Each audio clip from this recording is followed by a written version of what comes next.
Une deuxième intervention dans l'entreprise CEFI a été menée, cette fois-ci sur le thème de la modernisation technologique et plus particulièrement sur la mise en place d'un outil informatique spécifique appelé PLM. Cet outil permet de gérer le cycle de vie des produits. Pour l'entreprise, ce projet avait pour objectif la sécurisation de son activité et des différents processus. Pour l'ARACT, il s'agit autant d'apporter un regard extérieur à la société CEFI que de bénéficier d'un retour d'expérience pour contribuer à l'enrichissement d'un guide édité par l'ANACT. L'ARACT a eu un rôle qui était au début d'observateur, mais a réussi à rester un observateur neutre, on va dire, qui n'a pas amené d'analogie. Donc c'est un vrai observateur sain, sans redirection ou sans intervention parasite, si je puis dire. C'est important. Puisque le facilitateur, par principe, doit aider, et toute intervention hors de la culture de l'entreprise, qui est très très facile à arriver, peut être gênante. Donc en fait, la grande qualité de l'ARACT, c'est d'avoir été toujours dans l'idée de l'entreprise. L'ARACT est arrivé un peu en cours de route, le projet était commencé à être développé, le cahier déjà avait été largement écrit. Donc ils ont eu un premier rôle d'analyse et de sondage un peu, ils ont regardé un petit peu analyser ce qu'on a fait. Et par la suite, ils nous ont plutôt accompagnés dans la suite du projet, dans le développement là, et comment l'aboutir en fait.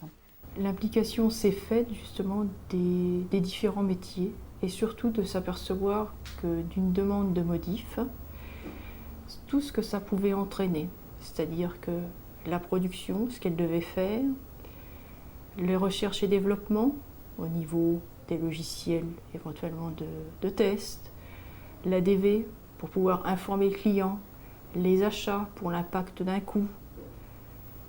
Tous ces services en fait sont réunis par cet outil. Le mode participatif d'un projet comme celui-là est obligatoire, puisqu'en fait il est interservice, il est complètement transversal.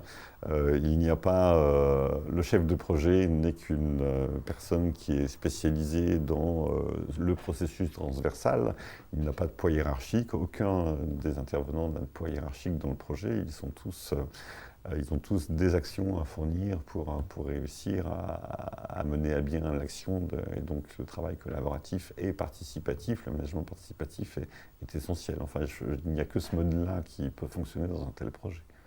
On est mieux armé dans le développement des prochains modules dans la mesure où on a su prendre le recul nécessaire sur les erreurs commises et les choses qu'il fallait faire. Le fait qu'on nous ait dit d'aller voir plus en amont les utilisateurs plutôt que d'attendre la fin, ce genre de choses, on les a retenues.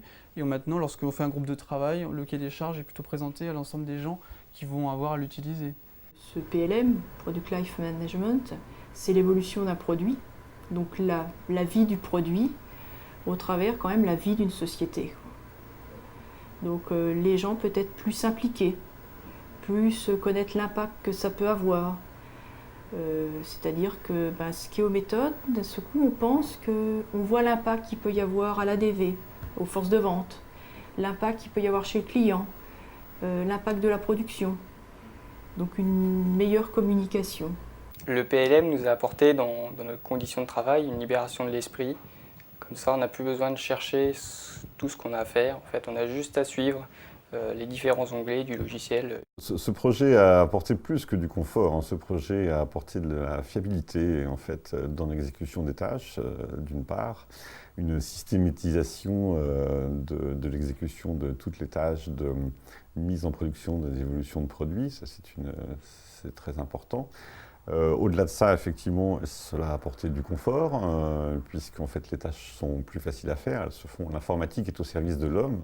Alors l'intérêt de cette démarche-là, justement, c'est de pouvoir en retirer des enseignements, en retirer des facteurs clés de succès, aussi dans les entreprises, notamment au niveau informatique, de pouvoir voir plusieurs entreprises avec des systèmes informatiques différents, pour voir s'il y a des points de convergence, des points de divergence, essayer de les comprendre, essayer de voir aussi où cela se trouve, de voir aussi les différents styles de conduite de projet, et ensuite d'effectuer du transfert au travers de magazines, au travers de bouquins édités par l'ANACT, donc au travers donc, de différents livrables édictés par l'ANACT, et de façon à pouvoir transmettre justement sous support papier à différentes institutions nos bonnes pratiques, mais aussi les bonnes façons de faire pour les entreprises, mais pour aussi d'autres entreprises.